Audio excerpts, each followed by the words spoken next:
Hey, I have been nominated for the Window Fashion Vision Reader's Choice Award in the Best Consulting and Education category. And here's the thing, this matters to me.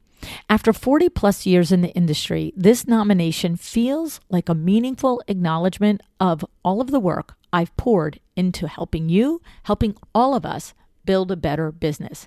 So if anything I've ever shared here on this podcast has helped you show up stronger, think differently, or lead better, I'd really be so grateful for your vote. You can cast your vote at wf-vision.com/readers-choice-2025. Annoying, I know. I'll also put it in the show notes, but it's wf-vision.com/readers-choice-2025. Here's the thing. The voting ends Friday, November 14th, 2025. It's a hot minute around the corner. And I really would be grateful if you voted. Thanks tons.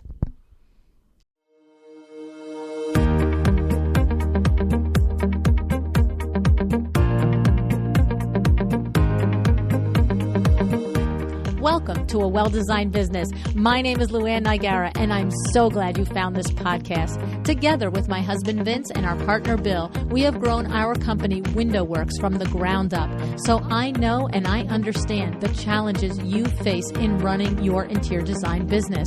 I also know that your talent alone isn't enough to ensure your success. So on this podcast, we talk about strategies and practical steps to help you grow your business. But make no mistake about it, we have our share of fun here too, mixed in with those aha moments that I love so much. This isn't fluff. Nobody has time for that.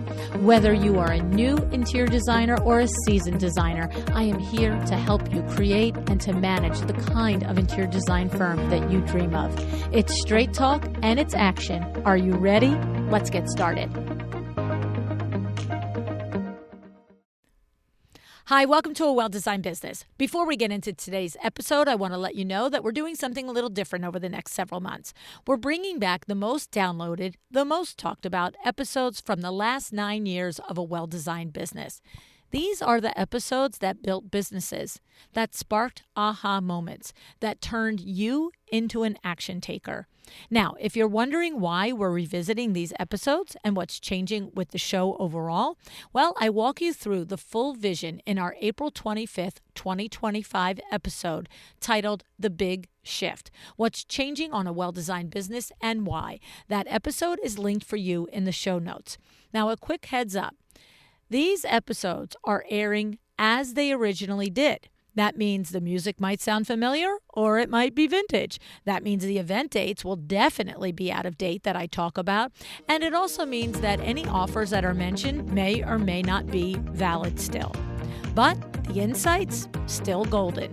So whether it's your first time hearing this episode or your fifth time hearing it, there's something in this conversation for you right now in this season of your business. So here's the show. I hope you enjoy it.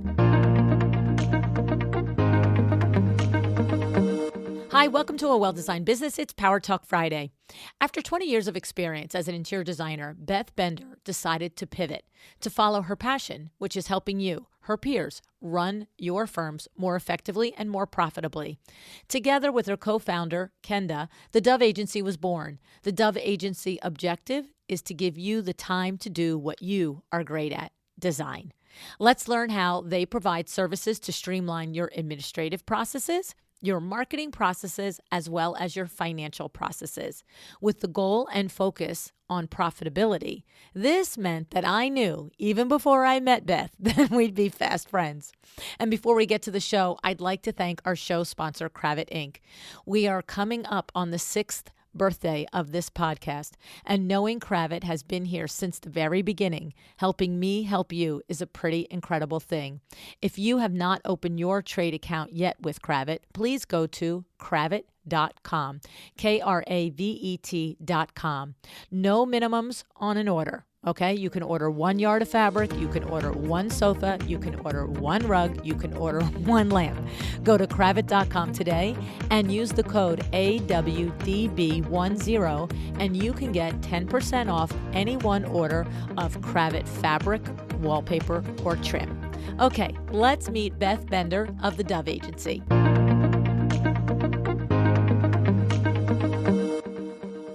Hi, Beth. Thanks so much for joining me on A Well-Designed Business today. Hi, LuAnn. Beth, I have to say, I'm very, very, very intrigued by your company, the Dove Agency. It really seems like an amazing service for interior designers out there. And we're going to pick it apart today. How do you feel about that? I love it. Let's do it. Let's pick it apart. That's it. That's it. I don't know if I'm excited or scared, but let's go. That's it. That's it. So one of the things is that, you know, one of your premises is that interior designers should invest in the back end, the support and the operations end of your business. And, you know, you're talking my language here, right? Because the whole premise of my podcast is that, yes, you need talent to be successful, but your talent isn't going to be the reason that you're successful. In other words, you can get some attraction, you can get some clients, you can get some things, but to create a long-lived, sustainable, profitable business, you have to learn how to efficiently run the back end. Would you agree with that, Beth? 100%. Yeah. That's the thing that drives me every day and why I wanted to start this company in the first place. Yeah. Now, you came from being an interior designer, correct? I did. I actually grew up in the industry. My mom was an interior designer. My dad was a custom home builder. And I think I, was born on a construction site and spent every, weekend growing up either in an antique store, a fabric house, or, like I said, with construction materials around me. So it was one of those things that when I went to college, I said, I'm going to do anything but interior design, and got a degree in human and organizational development, which has served me well in my eventual interior design business. I got out of college, and like so many people, when they go to college, they think they're gonna run and do something totally different, and then they get out and they realize, wait a minute, that family business was really great. Yeah. And so I kind of jumped back into the family business, and then eventually started my own company and worked in the industry for 20 years and absolutely loved it. But honestly, my heart was always more around running things efficiently and running a design firm profitably. And I noticed that, I was really getting bypassed with others that had better skills than me, that were more talented than I was. I felt like my design was really good, but not on par with some of the people around me. But what I did have was an ability to run an efficient and a well-designed business. So that was really where I kind of went back to those human and organizational development roots and said, I need to take this second stage of my career and do what I'm really passionate about, and help my peers and my friends in the industry and give them the resources to be able to do that. So that's where we are today. So I just love that. I think that we are of like minds, that we share that opinion that, you really do have to run the back end smoothly. And because you understand, the more the back end is organized and efficient, and what we always say here, the more you have your processes documented and they're duplicatable, then you're on the road to being able to consistently deliver a quality client experience. Do you find that to be true, Beth? Absolutely. And I think there are so many fantastic people out there right now that are giving some just advice that designers have been craving for a long time. I think that seeing that this has become something in the industry, that designers are looking to experts to help them organize their business better and run their businesses better, is just a testament to where this industry has gone. Whereas our role is really more the implementers. We do love working, with people that are giving the advice and going in and helping designers figure out what in their business needs to be tweaked, and the kind of things that you're doing, LuAnn, with your consulting. Mm-hmm. And then, they finish the consulting, and that's fantastic. But then a lot of times designers were looking up and going, okay, great, I know now what I need to do, but I don't know How to how do do it. I go do it? How do I go and take that next step? And so, that's really where we come into the picture is we are, as we like to say in our own little world, we are that flock of doves that are kind of coming behind you, Mm. to make sure that you can fly right, that you can do what you need to do. And in your company, the Dove Not to be Agency, cheesy. what's that? I said not to be cheesy with my dove references. We have a lot of them over here. Well, and did you come up with the name from the feelings and the visual that you have regarding doves, or is it just a coincidence and then you built it around it? Now I'm just curious. No, actually, it's actually kind of a fun story, and I'll try to make it real quick. But I have always loved birds. I have a thing for birds. I have them all over my house. I have Audubons everywhere. I love them. But I had this vision. I had seen a National Geographic video about the flight of a flock and how the head bird starts the wing flap, and then behind that, the other birds start to mimic that same rhythm. And then when you get more birds, it makes the entire flight easier for the head bird.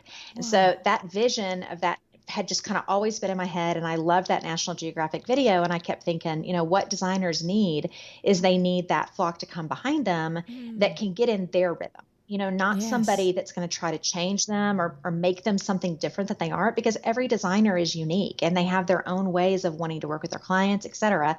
So they need somebody to get into their rhythm, but make the flight easier, make the journey easier for them. And so I knew I wanted to do a bird, and I had written all these words on a whiteboard of things that in my mind we wanted to do for the interior design business. And I could not come up with a name, And so it was kind of funny. My husband actually came in and he saw all my words, and I said, I want a bird. And he kind of started laughing at me. He goes, well, Beth, it's right here. Design, operations, vendor engagement. There, you got a dove. And I was like, a dove. I love it. Oh my! I just got goosebumps. That's bizarre. Well, it was just kind of meant to be. And so yes, it is the Dove Agency, and what it stands for though is designer operations and vendor engagement. And that's really where we come along and support our designers. That's awesome. I love that story. I can't even believe that we happened onto it by accident. I love that story. I know. And it's so good. I love that it's something personal to you. I love that it actually means something in the letters to the work that you do, and that it creates such a visual. And the part of it that really struck me is that when you said every designer, every business owner is different, and that's okay. Mm-hmm. It's that we all need the team behind us, just in step with us. It's like, just do it this way, and yes, give me help and do all the things, but don't tell me I have to do it a different way. Like, just, this is how I function. Let's all do this, right? And there is a way to do that. When your team is all in harmony, that's what happens, because one personality that leads a team is completely different than another personality. So to say the only way for a team to behave or to support is one way is illogical, right? Exactly. Yeah. Exactly. And it's all of our clients too. They work with their clients in different ways. And so if we're working on their procurement, we might have one client who they take 100% up front, and they do, they have their finances set up a certain way. And then we have another client who says, no, you know what? I just love to do all the selections and then let my clients go do the shopping. Okay. Those are two totally different business models, but there's a way we can come along and support both, and our biggest focus is, are you profitable? Yep. I mean, at the end of the day, if your business model is profitable, our goal is to make it more profitable, and if it's not profitable, that's where we're going to come in. And I mean, we have the benefit of working with so many designers. We're able to come in and now kind of identify some problems that we see being repeated in the industry over and over and over again. And we can quickly identify those and say, hey, you know what, you keep working the way you love to work, but what if you changed this one aspect in your process to be more profitable? and that's usually accepted a lot more than, hey, I'm profitable, but you just want to change me to fit into your mold. Right. You know? Yes, it's. I love it. I love it because it's not a cookie cutter. This is the way you do it. It's like you get a grasp and a depth of understanding of their role, their business model. I mean to say, but as an objective expert, you can identify where there are problems that are creating either the inefficiencies or the lack of profitability, and that's the place where you just got to be. This is where you're dropping the ball. Let's figure out how to pick it up. Right? Yeah, totally love it. Totally love it. Now, your firm supports an interior design business both in the financial aspect as well as the marketing aspect. And that is also kind of unusual in the industry, isn't it? Right? Usually it's one or the other.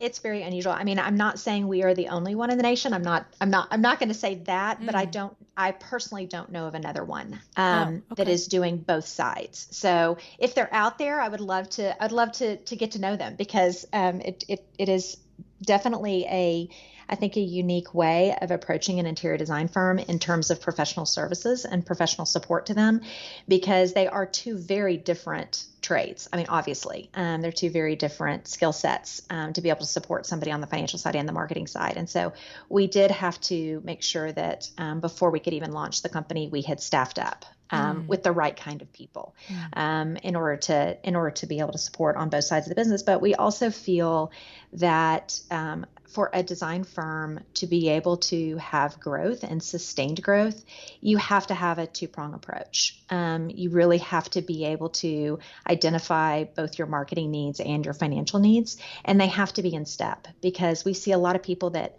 they go put all this money into marketing and they get clients and they don't have the foundation or the structure to support it. Mm-hmm. And so then they end up, failing on those jobs, or they're overwhelmed, or they're stressed out, and then they go, okay, I'm going to do no marketing now. I'm going to quit my marketing and just focus on these couple of clients, these couple of big jobs that I have. And those couple of big jobs come to an end, and then they're standing there going, what's next? Because they didn't keep the focus on a sustained marketing plan. So we are definitely big believers in consistency and having a kind of a back office that has the abilities to sustain somebody's growth versus a start and stop mentality. Well, and that is, what we see so often in businesses is that start and stop mentality, right? And it's not even, what's funny is I don't think it begins as a mentality. It just happens, and then it becomes a habit, right? It's like busy. Oh, slow. Okay, go market. And, one of my partners in Exciting Windows, he comes from a 40-year career in marketing of, multi-billion-dollar budgets. And his thing is, it's a joke in Exciting Windows. Steve says, always be marketing. You always are marketing, no matter what's happening. And you agree with that, right, Beth? 100%. Yes. 100%. Yes. Mm-hmm. I mean, I think that, the way you're marketing your business, it's really, and we here at the WHC, we call it brand development. You're really continuing to develop your brand, and your brand should never get stale. And, yes, even if you're a solopreneur, you still have a brand that you have to present, and kind of getting a strong understanding of what that is and a strategy around it. And even if your budget is teeny tiny, there still has to be a strategy, for sustained growth. So that's something we're firm believers in. I agree. It's funny, just to mention Exciting Windows again, because it's just so appropriate right here. We had a conference last October, and Nicole Heimer of Curio Electro spoke at the conference, and her presentation was, what should you spend on marketing if you have $1,000 a month to spend, $5,000 a month to spend, or $10,000 and above, right?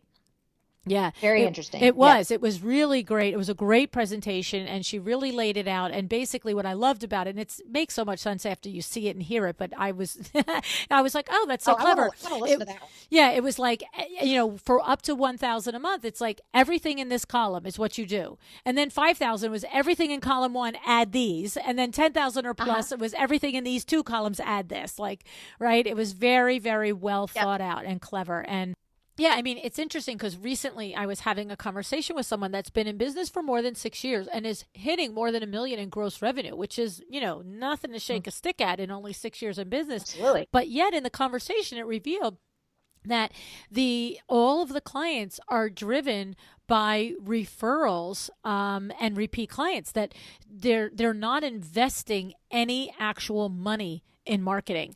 And I just looked at that, and I looked at my husband Vinny, and I was like, well, that's not good, right? He's like, no, that's not good. Uh-huh.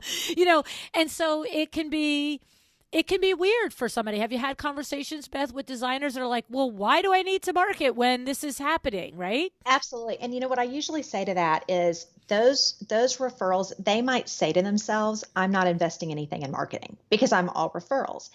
And my thought is, okay, well, with those referrals, are you are you giving extra gifts to them? Are you giving them a Mm. lot of free time? Are you kind of a support to them even after you're finished with their project, and that support is coming at no charge to where you're consistently in their presence to keep getting all those referrals? Mm. So it's some level, that you might be actually have a cost there that you don't even realize you have to keep Mm. those referrals, because a referral strategy in and of itself should be a part of your overall marketing strategy. It should be a big part, but it's not enough to sustain growth long Right. term for a designer.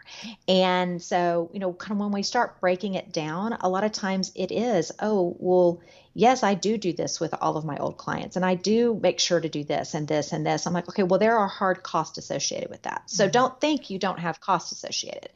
It's just, how much, Right, how right, right, much are right, you right. spending there? And I love that you literally called it out, that you should have a referral strategy, and it is a thought out thing, and you should be investing in it, right? And whatever that is, depending Right. on the size of your business. It could be, $500 a month, or it could be $10,000 a month, right? Exactly. Exactly. Exactly.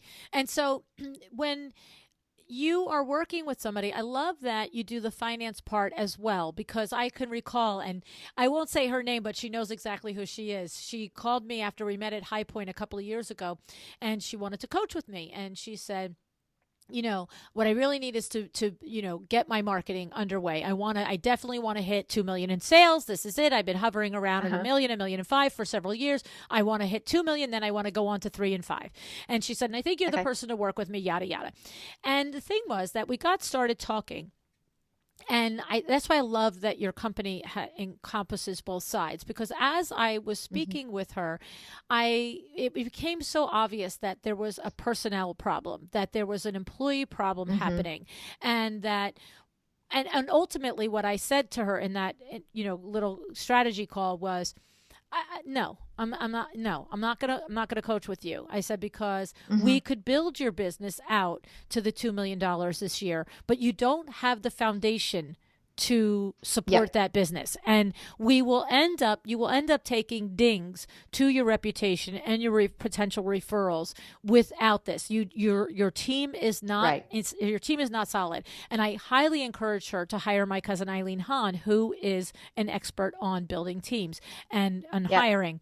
And it's so funny because she's a strong businesswoman. And she was like, nope, that's not what I need. I want to hire you. And I was like, finally, I was like, we were back and forth, and she's become a great friend, and she's a great lady. I was like, I'm not doing it. It's not happening. And I said, Uh-huh. because Uh-huh. go do that and then come back to me. And I said to her, I said, but I bet you, because of the way the dynamic of the problem was in the firm, I said, but I bet you, because in an hour, I got to know her really well, and she's such a good businesswoman.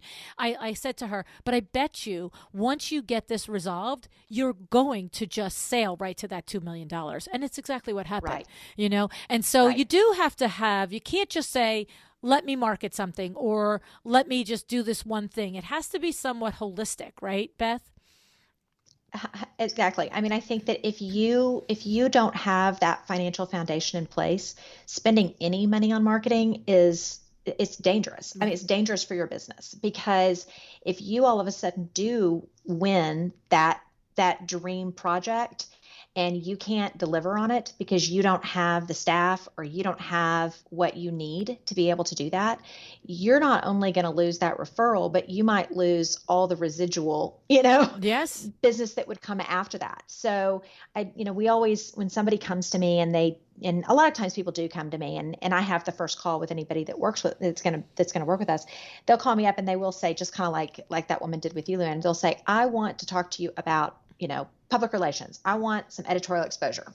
Or they'll call me up and say, I want to talk to you about social media, or I want to talk to you about just procurement. And they come in with just one thing. Mm-hmm. And, in those first conversations, I always try to kind of lead it back to, let's talk about just the big picture first. Do you have a strategy for if you get these clients? Do you have a solid foundation to be able to take a huge client on? And typically it's, well, if that comes, I'll go get the foundation. I'll go get those people. And I like, no. That is going to be the last thing on your mind when you see that dream client walk in the door is now I'll go put that into place. It's better. Let's get this foundation built ahead of time. And a lot of times it's not even major tweaks that's needed. It's just something little that they're missing in their overall big picture.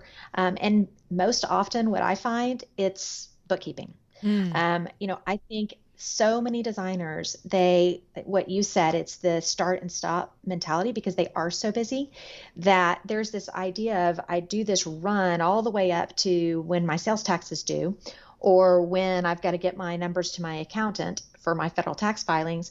And then I give them a whole bunch of stuff and they're going to tell me what I'm missing. They're going to tell me what else I need to give to them. And, when we talk to our clients, we say, we actually do their reconciliations weekly. So when we have a client and we're doing their books, we're actually doing their reconciliations every single week. It takes us no more time to do it weekly than it does to do it monthly. And if we're doing their books weekly, then when they come and they say, hey, can you pull me this report? Or I need to look at a profitability report. Or, hey, this amazing opportunity came around for some marketing or some advertising or a show home or whatever else, or a trip that I want to take. I want to go to High Point or whatever it is. We can actually look in real time and go, is this a wise decision right now? And we can look at their business and be able to pull the reports when we need to. If you're only doing that once a month, then you're in a situation of what if it just so happens that in that moment that you pull those reports, you just pulled in 2 huge retainers. Right. Okay, Right. well, things might look a lot different than they do. And, so looking at their accounting, both, from that holistic view of we're not going to look at this just once a year.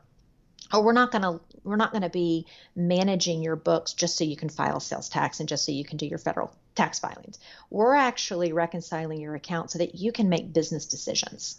And that's a real shift for a lot of our designers to consider the importance of that. And then once they get in the habit and they start seeing how it helps them drive decisions, then there's no going back. Then it's almost like they feel handicapped without it. Right. Well, it's the transformation that Lisa Gilmore had when she finally wrestled the demon of the finances and paid attention to it and learned it. And you have to go back and listen to her episode. We'll put it in the show notes. But okay, I will. She definitely, she had all of the markers for when we fail to take care of our finances and all the way to a big moment that she talked about.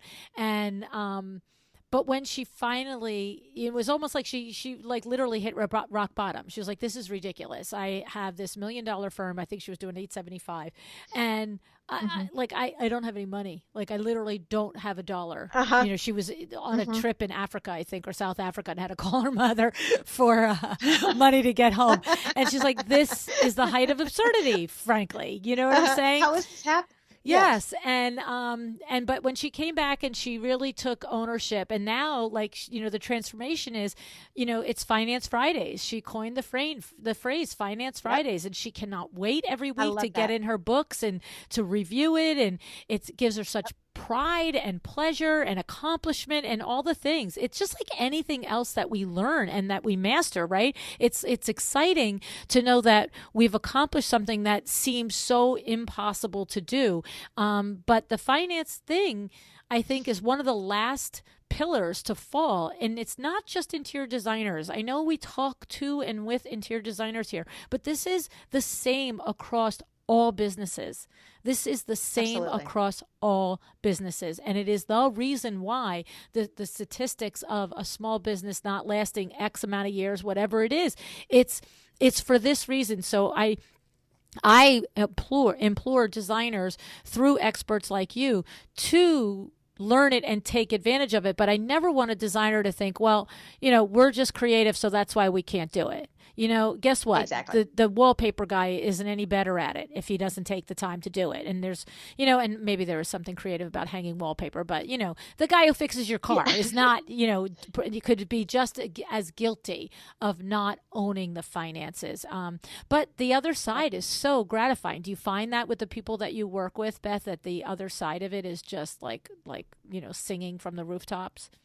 Absolutely. And I think, what's fun for us is when we first start doing this with our clients and, they're realizing that, okay, every week they're going to get what's their open items list. These are things that we don't see anywhere in your system. If you're working with a dedicated design, integrated system, like there's so many out there, but if you're working with a dedicated project management system, or if it's in QuickBooks, whatever their system is that they're using, we're going to look and say, okay, we can't reconcile this because this is an open item that we don't see anywhere. We don't have a receipt for. We don't know where this is. And when they start looking at those open items, I can't tell you how many times designers will say to us, oh my word, I went to Round Top and I bought all of this stuff, and I totally forgot that I had bought those three things. Whoa. And I totally forgot to invoice the client for them. Oh, And, whoa. there's this moment of like, oh, wow, how many other times have I done that? Where, even though, or a rogue delivery fee or a receiving charge or all these little things that hit designers' credit cards that, when they start adding up, they can make a big dent. Oh, And yeah. so, we always say, like, if we were to go back, once they start realizing that every week they get to answer to those open items, and they start realizing, what if this was happening for the last 5 or 10 years of my business? Yes. And I was having all these little charges all the time. How much money have I left on the table? And, our thing is, if you bought something for a client, it needs to be billed to a client. And there is that moment where I think so many designers feel, and that goes for time billing as well, where so many designers feel like, okay, you know what, I've already ended I just closed out that project, and these things are coming in at the last minute. I don't want to nickel and dime my client, so I won't go back for it now. Well, had they been looking at it, week by week, that would have never happened. Right. They would have never lost that revenue. So that's where I think is real exciting, is when the clients start to see there was real money being lost. It's so funny because Vinny, my husband, he, look, we're moving to digital this year. I've got everybody at WindowWorks in Vita's class at LuAnn University teaching us how to move the business to digital. But it's a $4.5 million company that where it's like moving a big ship. It's like, right. But the thing about it is that it's simple things like you just said. Oh, I bought that at Round Top. I never invoiced a client. Like, again, no one should feel bad if they have had that exact same thing happen, because that is exactly what does happen. It happens to all of us. And I think about Absolutely. It made me think about at WindowWorks, we have had a rule, a law, I was about to call it a law, that for 40 years that you cannot place an order for anything that's a product order, right? If you're going to order from Staples, that's a different story. But you cannot place an order for any product from any vendor that you have not first written a WindowWorks invoice for it. So, like, if you want to order, Mrs. Smith is at the house and at the install, and she says, "Oh, add 3 more pleated shades." You can't just go into the Hunter Douglas system or the Comfort Tech system and order that, And and just then add them. then I will, get to. If you are a salesperson in my company, my mother wants window treatments, it goes on a WindowWorks invoice. We can't order it. You cannot be done. And the reason is because of exactly that. We learned that when you place the order first and you write the invoice second, sometimes the second part never happens. And then the Right. client never pays for it. And that's just Exactly. It's a real thing. And so now you have to do it digitally, which is obviously the better way to do it. But Right. it's so funny because the things that our employees over the years for years have just thought are just like, oh my God, he's such a nudge. But he's not. He's an accountant by nature and by education, and he knows where he follows the money every day. Yep, he's counting he's counting the pennies. I mean, Exactly. and at Yeah. the end of the day, it really should come down to counting every penny, because there are tight margins, and I think it's obviously even getting tighter. And so you have to make sure that, we always say, people that tell me that they do set design fees, that's great, and that's the way you want to do your business. Other people do it hourly, but at the end of the day, if regardless of whether you are charging by the hour or charging a set design fee, you still have to know how much time did I spend on that project, and what is the value of my time? What is the monetary value of my time? And I just, I think that's also one of those things where when we start getting down to, helping designers really look at profitability reports, and we say, let's look at really what your profit was on this particular project for how much time you spent on it. Those are type of things that can change your business. That can give you the power you need to not lose money on the next project, or to realize I didn't make as much as I should have made, and so I'm going to make sure that I don't make that mistake again. If you don't have that data, you can't make those kind of decisions. Well, again, you're singing my song, because we say we have to do the autopsy of every project. Like, literally, you have to pull it apart. And to your point, it's, it could have been $100,000 project, could have been a $50,000 project, it could have been anything. But if you did $100,000 project and you made $10,000, I'm sorry, you wasted your time. You wasted your time. Like, what Right. did you do that for? Like, why? Exactly. And so and I love that you help designers pick it apart. In other words, why did you only net $10,000 on it? Were there mistakes made in measuring and ordering? Where did you go over hours, and did you not bill your hours? Or is this just not a profitable project for your firm? This type of project, right?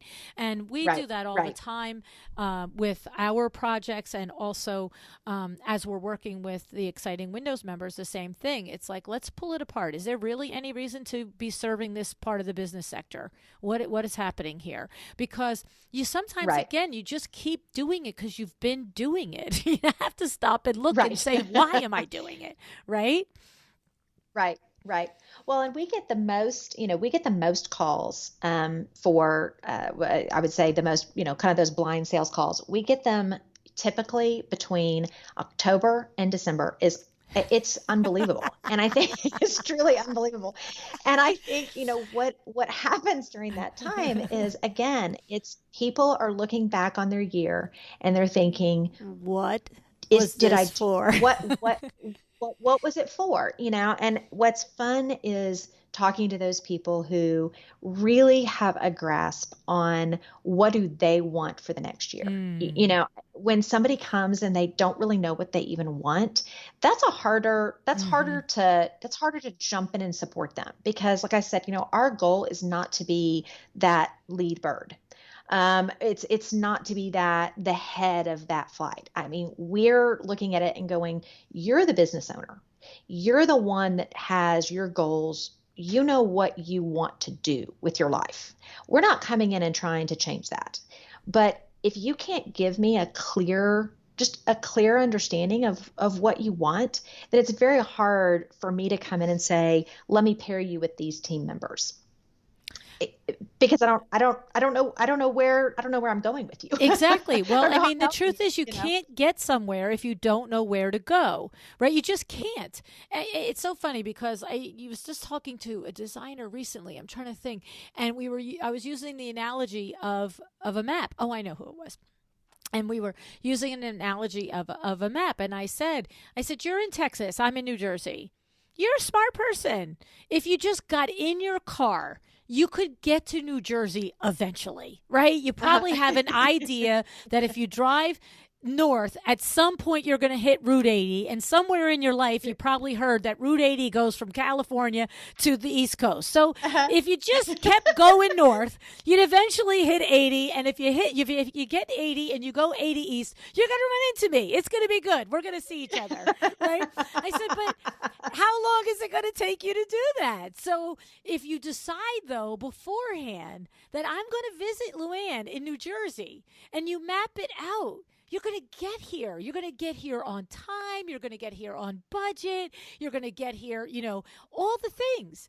And I said, so Exactly. what are we doing next year? I need to know what we want to accomplish so that we can make the plan to get there. But it's your business. What should Exactly. we do? Because I love when I work with smart people. I'm sure you love it as well, Beth, because they're capable of anything. It's just getting that little moment of focus to really to me, it's the focus to say what you want, but then the courage to say what you want too, right? Yeah, absolutely. And, we always say that designers are creative geniuses. It is amazing to me how designers are able to launch a business and they figure out a way to wear all the I hats. know. They figure out a way to It's wear all insane. the hats until there is that point of no return. It's like I can't wear the hats anymore. But, you know, the strategies are some of them that when people come to us and they say, well, this is how I've done this, or this is how I've done this, I really think to myself, like, that is so creative. Like, Mm.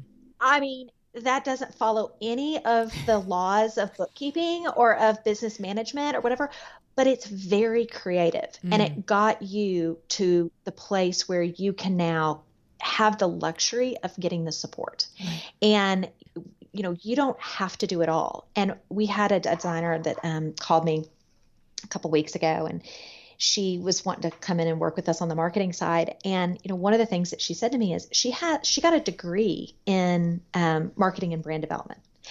And I just thought that was so interesting. And I Yes, right. said, okay, well, what? That's just really interesting to me that you would want to work with us. And she said, my love though is design. That's what I've always loved. And she goes, I could do it. I could do it, and I have done it up to this point. But at this point, I have so many hours in a day, and then I want to go home and I want to be with my family. And so I want to trust it to somebody else. It wasn't that she couldn't do it. And, I think that a lot of our clients are like that. They Mm. are, like I just said, they're creative geniuses. It's not that they couldn't do some of these things that we help them with. Procurement's a perfect example. I mean, we have a whole procurement team that works with our clients for their ordering, expediting, and tracking. Okay, if you've gotten, to a point in your business where you can outsource, you have procured your own stuff. Right. You You know figured how to out do how to procure your own stuff. it. You know, but there does come to that point where they're like, my time is better spent doing something else and being able to pass that off. And most of the people that come to us on that, and we fill that hole. A lot of times we're filling that hole to get them to that point where they have enough where they're ready to bring somebody in house. And then Mm. typically it's let's bring somebody in house, but let's, help you bring them in house. But let's bring somebody in with some higher level skills that can be more of a manager of it Mm. versus, the person that's actually doing the expediting and the tracking. Mm. But you're at a point now where it really doesn't take that much more from a cost perspective to bring somebody in to help you manage that, because if they have those skill sets, they can probably manage a lot of other things at the same time. Mm. Exactly. Yes. So Yes. there's these little things that I don't know how we got off on that track, but I do think that being able to be a like I like to say, a creative genius and come up with with ways to get yourself from one stage of your business to the next, has been fun to see them being able to release some of that and say, okay, this is what I want to release. And when they come to us, not all the times do they want to release everything. They might just want to release a part of it. But as long as it's all done with a bigger strategy in mind, I think, on the marketing side, we won't even begin working with somebody without doing a brand assessment and a strategy and a budget. And a lot of times people come to us and they say, well, I really don't want all that. I just want you. We've literally had people call us up and say, I just want y'all to do my social media. Okay, well, we are not going to just do your social media. That is not the purpose of our firm. There are great people out there that's all they do. The purpose of our firm is, if you want to come in, you're going to go through that full strategy, assessment and budget, because that's how we feel like we can best support your growth. And, Yeah, I mean, I think it's great. And just to call out that one designer and reinforce that point is, what I love is somebody that actually has a degree in marketing, is capable of more than the rest of us in doing it. She recognizes that forget that she recognizes she doesn't want to spend her time on it, but she recognizes the importance of it. So she puts it in the hands of a professional, as opposed to, well, all right, I don't have time, I'll do a halfway good job on it, or blah, blah, blah. So I have a question for you. Yeah. What do you like? Let's talk about the ways that people actually work with you. So we've talked about some of the services. So you do bookkeeping, you do procurement, you do, this whole marketing brand assessment that includes the strategy and the budget and all of that. Can somebody, first of all, the first question is, can someone work with you just on marketing or just on finance? Or is it always that holistic approach? There has to be a component of both. No, we have a lot of clients that work with us on just one or the other side of the business. So they can come for one or the other. And then absolutely within finances, so it's at the very base level, it's bookkeeping, and then it goes up into strategizing based on the reports. You talked about that, and being able to make decisions based on the numbers that are in the business. Do you also function as a CPA, or does that get pushed back to the firm's CPA? That gets pushed back to the firms. Typically, most of our clients have somebody that's doing their federal tax filings for them that they've been using for years, or it's a family situation where they're combining different, theirs plus the spouses and with one CPA. So typically we let that go back to the CPA. The other area that we typically send them to someplace else is legal. We are going to be somebody that's going to say to them, wow, you don't have a solid contract, and you're setting yourself up for very scary situations. So let's get you in the hands of somebody that can help out with that. So we have some people that we work with really closely that have, specialized in that. On the other part of what we do is, sales tax filings are so complicated when you're doing projects overseas or in other states or whatever. And so we have somebody that is just focused on sales tax filings. Oh, okay. So anytime a client has a question, hey, I'm going to take this project in this other state, or what do I do about this or that? We have somebody that's all they, that's what they specialize in. So I really think the main, part of on our financial side is going to be the bookkeeping, the financial consulting, and then all of the sales tax issues that come up. And if somebody were to go through an audit or something like that, we would be right there, because we do their invoicing for them. We will, help them with all of their time billing invoices as well, getting all that. Some of those just, quite honestly, like I said, they could do it themselves. They could sit there with their system and enter in all their time billing and everything. But at times they're like, that's a great thing for me to be able to pass off. And so we have strategies to help them with that. And how about, you've mentioned a couple of times procurement. One of the things that I have often had a conversation with a designer is, let's make the assumption that it's a designer that's running a good ship, right? And has their bookkeeping in order and all the things.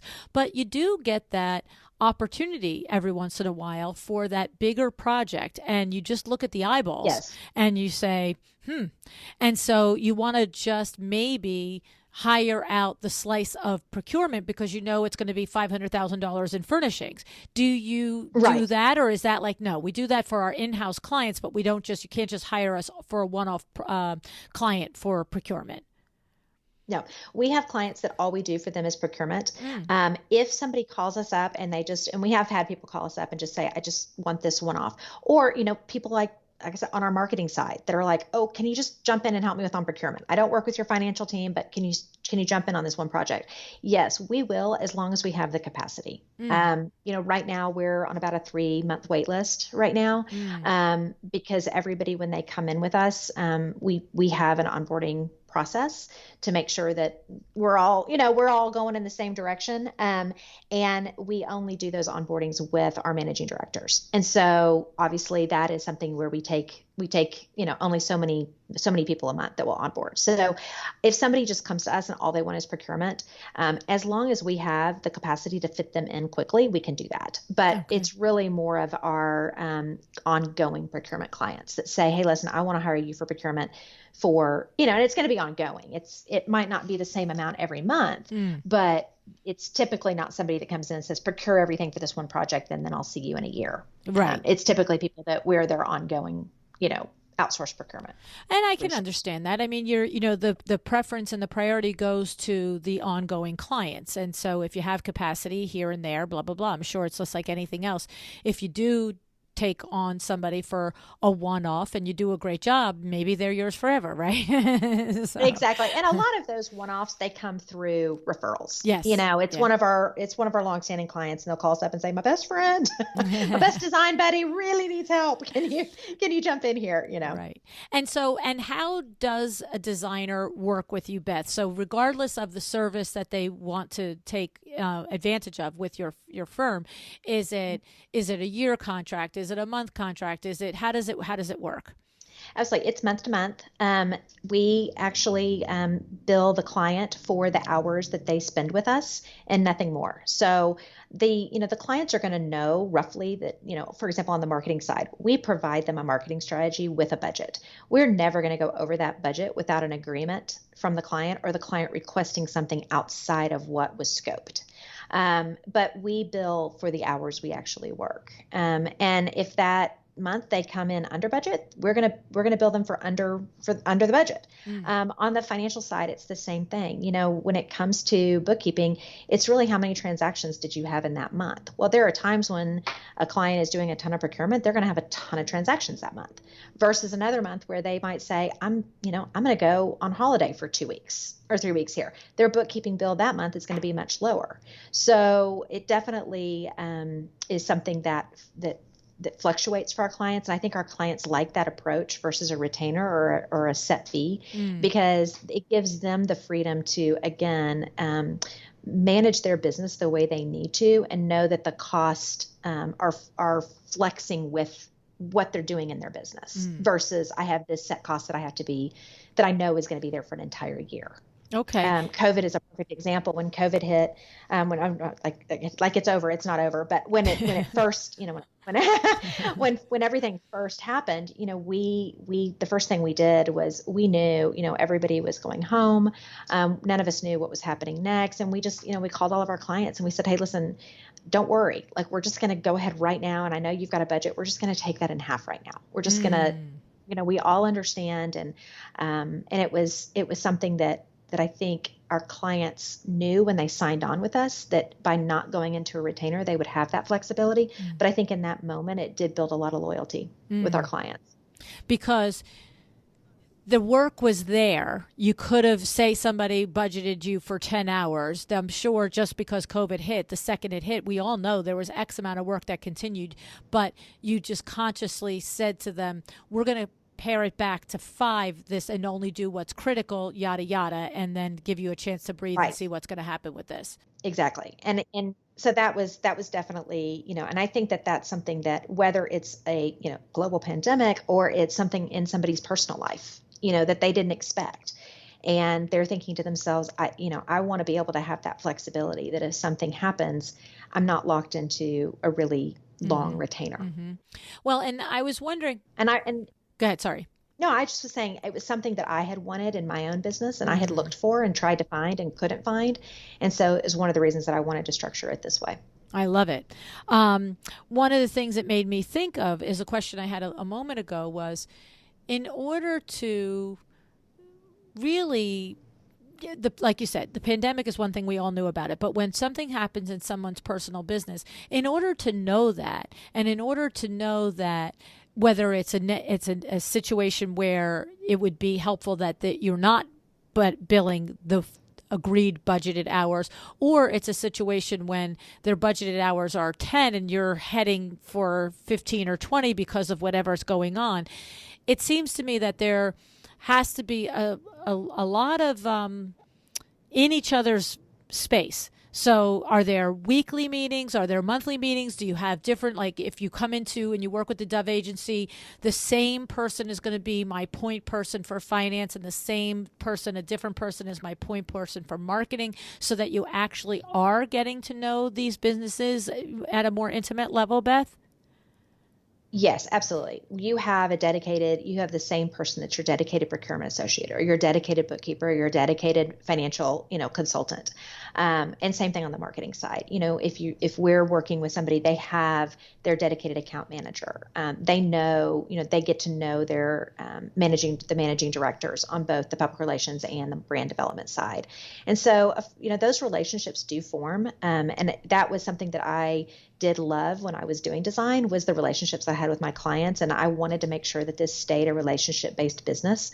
So, that's one of the reasons why we only onboard so many people in a month, is because, it takes time to be able to build that foundation, to then be able to know that, okay, we know enough about that person that, we know when our clients have a baby. We just had a client have a baby. We know they're having a baby. So we're not going to be sitting there going, hey, let's do a major, marketing push this month. Let's do a show house. You got nothing but time on your hands, right? Exactly. We're going to really, it goes back to every one of our designers, they run their own unique business, and it's our job to know that and know how they work and support them, not to try to override it and tell them how to run their business. I love it. I love it. And one of the things that I read about you, Beth, is that you created a platform called Designer Discovery. Tell me a little bit about that. Yes, well, Designer Discovery. I like to say this is not my day job. I like to put an asterisk next to it all the time because it was something that a friend of mine I don't know if you're familiar with the Cypress Group out in California, but Joseph runs a Cypress Group. And when the pandemic, first hit, I called him up. I had been around Joseph at some markets and at High Point and everything. And I called him up, and he works with a lot of fantastic brands as a communication strategist. And I called him up and I said, okay, I'm really worried because we have all these designers that need to be able to stay connected to some of the smaller brands that maybe don't have the huge marketing budgets. And where they meet those brands and where they connect with them is at places like High Point. And this is when we had just found out that High Point was not going to happen. And I said, I know you, Joseph, work with a ton of these smaller brands and some bigger brands as well. How can we maybe just keep the conversation going between our clients? That was kind of my initial thought. And as Joseph and I started talking more and more about it, we thought, well, okay, let's just pair up your designers that you work with our brands, and let's let them just naturally discover each other. So we'll present a group of 15 designers each month with 6 brands and let them go discover whatever they want to about those brands and talk about them on their Instagram. And then the brands will repost it, and it will just be organic. And it was kind of one of those, let's do this just as something to all have a kumbaya moment during a really tough time. And what ended up happening is the designers loved it, the brands loved it. We had other PR and communication strategists around the country that reached out and said, "Hey, I have some brands, or I have some clients that I would love to get involved in this." And really, over about 4 months, it just kind of snowballed. And I fortunately had a marketing team here that had a little time on their hands when we had a lot of clients that needed to put some stuff on hold. And so I said, okay, let's go build a platform for this. And we built the website that now houses all the content and all the discoveries and all the happenings. And we had a bunch of brands that came to us and said, hey, I want to have a bigger presence with this. So let me be one of the sponsors. And so they came on board, and it just kind of snowballed. And at this point, like I said, it is not my day job. It is not Joseph's day job. It runs, I'm not going to say it runs itself by any means, because we still definitely run it, but it is driven by what do the designers want and what do the brands want. And so, for example, this month, everybody's busy. It's coming up on the holidays, nobody's thinking about, can I go discover 4 brands and put them out and talk about them on Instagram? And that's not the time we're in right now. So what we did is we looked at every one of our past designers. I think we've got upwards of 120 maybe now designers that have been involved in the program in the past. I think, don't quote me on that number. But we were able to go to all of them and say, we're going to go to all of your accounts, and we're going to find one fantastic picture of entertaining, dining or kitchen, just a fantastic picture about entertaining. And we're going to profile those for the month of November, because everybody's thinking about their tabletops and their dining. And it's been fun to watch that unfold. Wow. So that's not to get too far in the weeds with designer discovery, but it has been very organic, very fun. It's been a way to connect with people in the industry, and we will see where it goes next. It is a work in process and evolving as designers and brands tell us what they want out of it. Interesting. It's so interesting. And designers can just join up, or is it just a matter of following on social? Like, how does it work? Yep. Follow on social. It's on Instagram. It's at Designer Discovery. Go look at the website. We have some fantastic brands that have profiled some of their fun new features on there, or new lines. And the other thing is, if a designer says, "Hey, I want to be a part of that network," all they have to do is send an email to info@designerdiscovery.com. It's on the website, and we will get back to them, and we will add them into our roster of designers, and they can go on the designer list and see all the past designers. And then each month we send out an email to all the designers saying, "Hey, here's what we're discovering now," and then they get to go discover. Wow. That's so let me just clarify on that. So you send an email that we're discovering what? Say, pick something that you're discovering now. Tabletops. Okay. And so then what happens? They can go to any one of their posts that they have. It can be an old post, it can be a new post that they're going to do, and all they need to do is tag at Designer Discovery on it, and then we're going to repost it. So that there's this one central hub for where all these designers are discovering. Okay. So another month it might be, a beautiful range from Monogram, or any Monogram appliance, and because that's a brand maybe that's part of it, and exactly. somebody could post it, or it could be a Cravat, a job that you did window treatments of the Cravat fabric, and you're saying we're featuring Cravat this month, and boom, exactly.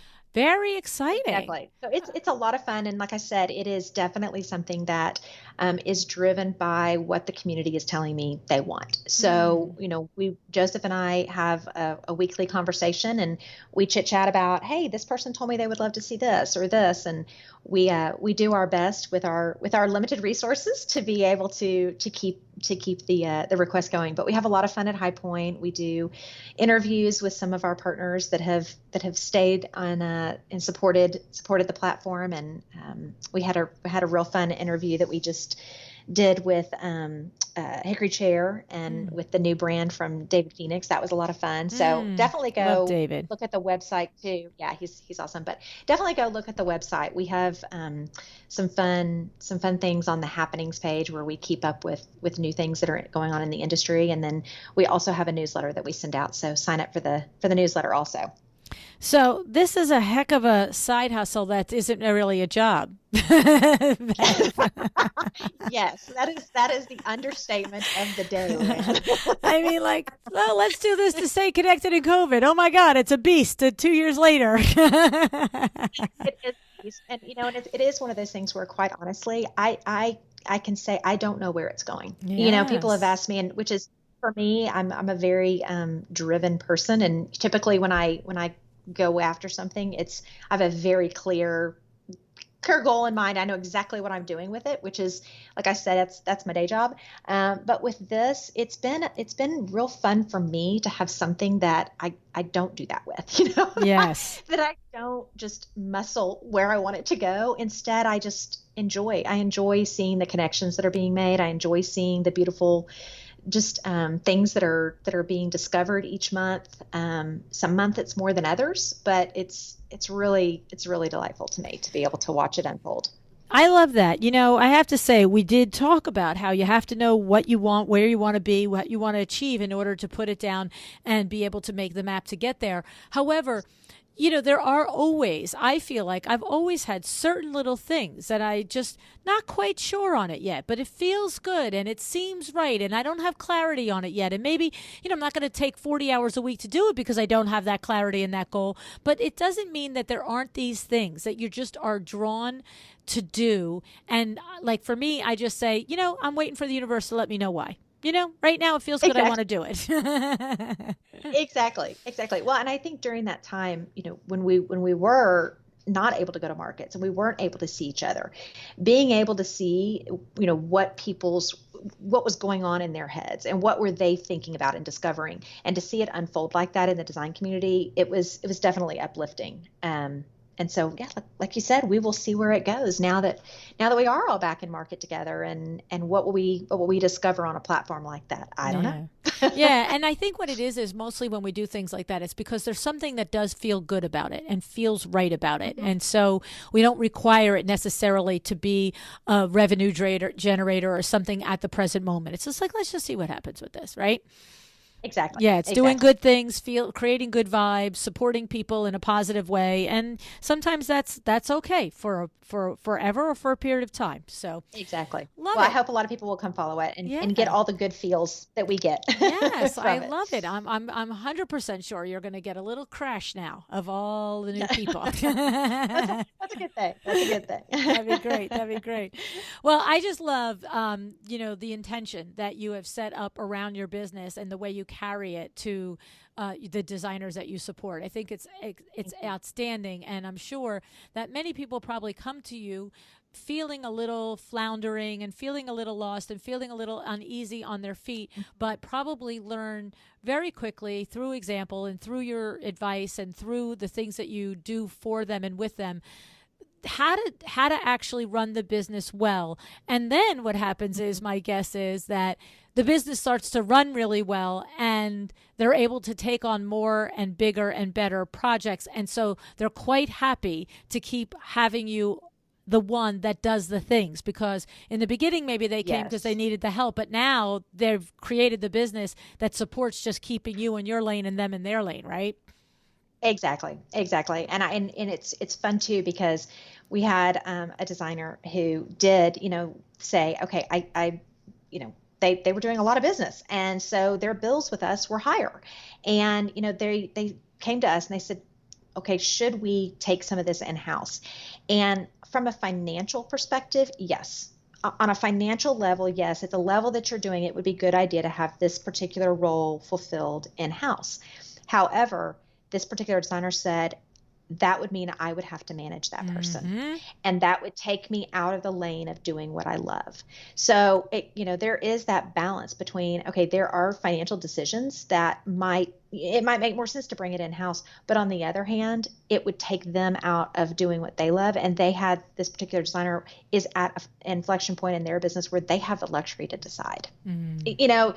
She said, I have the luxury at this point to decide whether or not I want to fiscally, well, you say here all the time, you're going to pay in money or time. Which one do you want to pay? That's exactly. And so she said, what am I going to pay in here? And she decided, I don't want to manage people. No, I know. I don't want to do that. Right. She said, if something happens and one of our procurement associates decides that this is not the career choice for them anymore, we have 5 others in the background that we can backfill. So it's not, their business doesn't ever hiccup. Right. I love that because you do get to that point in your business. You get to that point. The first place you get to that at your point in your business, Beth, is when you're a brand new business owner and you're doing everything, and all of a sudden things start to pick up. And I'm talking like really early in the beginning, and you just can't get to everything, and you're up at 2:00 in the morning. And the first thing we look at is, well, what are you doing at home that you don't have to do? Are you cleaning your house? Are you driving kids to back and forth to Yes. school? Are you doing grocery shopping? Like that's the first and easiest thing to offload, because then boom, that just creates that 3 hours, and now maybe you're not up till 2 o'clock in the morning. But when you get to the level of the business of the designer that you described, it's the same thing. It's Exactly. I'm here. Okay, I could take it in. I could afford to take it in, but now I got to spend 4 hours a week managing that person. Never mind. I don't want to do Right. that. Here's the check. Right. Thank you. And I love that. And that is the thing. We have these decisions, these opportunities at every level of our business because we are smart, capable people.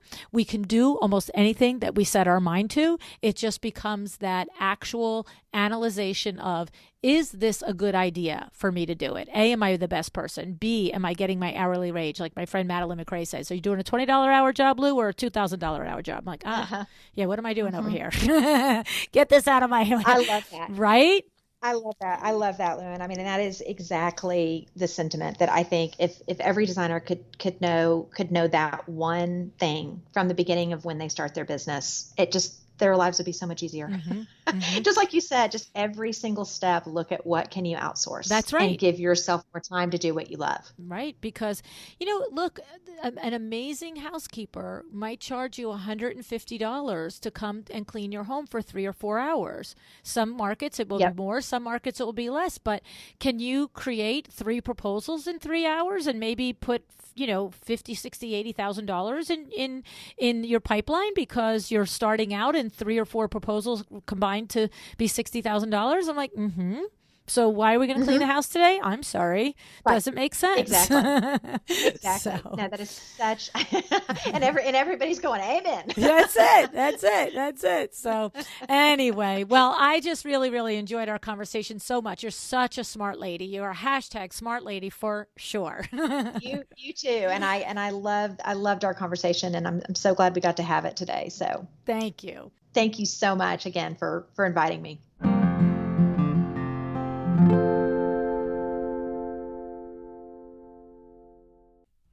No matter your business model, you do have to ask yourself, do you have a strategy in place if you were to land that dream client? Because, you can ruin your business, your reputation, if you don't have the staff in place or the financial foundation in place when that opportunity comes along. And Beth and her team are there to help you, like I always say, be prepared to get lucky, right?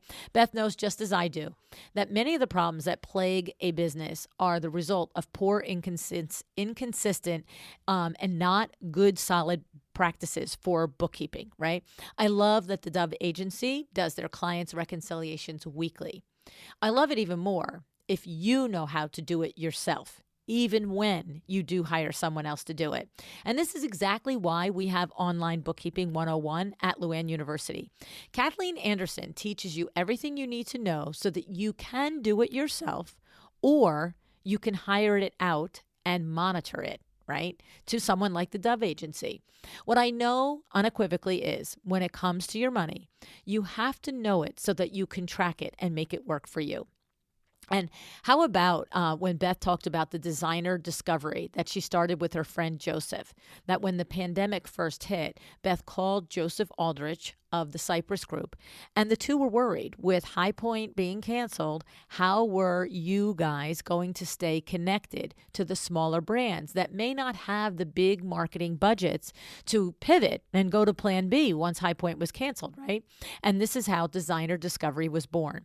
Each month, Designer Discovery presents a group of 15 designers with 6 brands and lets them discover and talk with each other. Everyone loved the idea.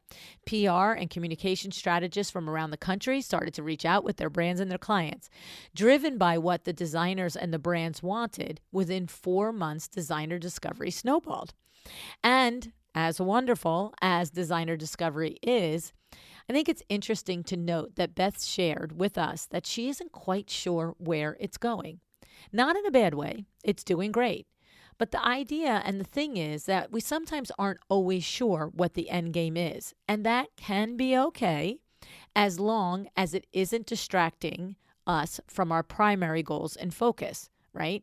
So Beth isn't sure whether the designer discovery is going. But while she pursues it, she's not letting the Dove agency run off the rails, right? So sometimes if you're doing something good and you're helping others and you enjoy it, sometimes you can give something some rope to see where it goes, right? Now, in fact, I want to tell you a little story. We had a designer join us at my last Power Talk Friday tour in High Point 2021. And if she's listening, she's going to recognize herself. This is a pretty incredible #smart lady. And she has a good design business. And she also has this idea that she's absolutely passionate about, right? And she sees it as something that she, in her core, knows she must incorporate into her life and her business. But right now, she just isn't quite sure how that will happen. She hasn't really figured out the way to build this service calling that she has into her business model. However, having spent a day with her, learning about her drive, and her talents, I'm 100% sure that she'll figure it out. All right. And I've had these things in my life that I felt, the same way. I wasn't sure what the results that I was looking for, but it felt good. And my intuition was telling me to go for it. Inside voice, outside voice is along these lines. You haven't heard about it? It's a monthly series where you join me on Zoom live and we talk about pretty much anything you want. I love getting together with you guys this way, and I love shining a light on the various charities in our industry and doing our small part together by donating half of all the proceeds to the new charity every month. So if you haven't heard about it and you're interested, go learn about it at InsideVoiceOutsideVoice.com. The next one will be happening in February in just a couple of weeks. All right. So even though we always discuss the importance of knowing where you want to be and what you want to achieve, just as I did in just this last Tuesday's show, as a matter of fact. So if you're listening in real time, would have been January 8th show or something like that. I have no idea the date. Some things need time to percolate and play out, right? And the thing is, I say this a lot. There are pretty much almost no nevers or always in life or business, right?